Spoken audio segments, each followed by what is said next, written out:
All right, here we go with the bow. The bow is a great back bend that relaxes the muscles of the upper back. It also really opens up your chest and is a fantastic stretch for your shoulders. People who have tight hip flexors are going to find this extremely challenging.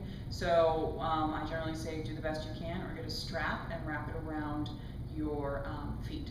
So to come into bow, we need to make sure that the anchor of the pelvis is down. So that's the 2 points of the hip bone, the point of the pubic bone, so that you feel the tail rounding slightly down into the floor. So we always like to think of our anchor when we're coming into our back bends.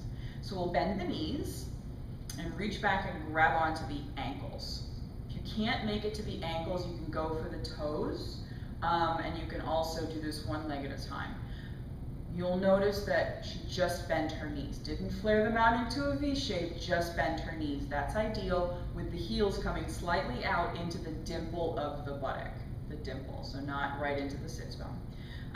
We're going to think about going out, away from the belly button. So the knees are going to go away from the belly button and the head's going to go away from the belly button, keeping the pelvis anchored, and that pushing out in opposite directions is actually going to enable us to get some up. So we want to go ahead and get going, push back and forward, and then lift the head and lift the feet, and you come up off of the ground into a bow pose.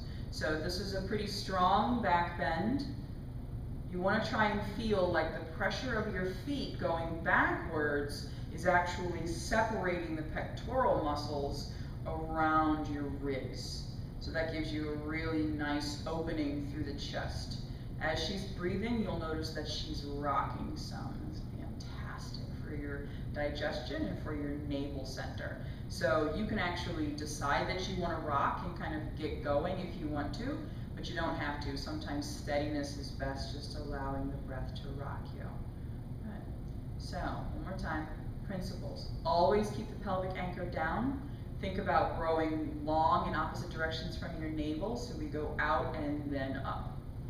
All right, come on down.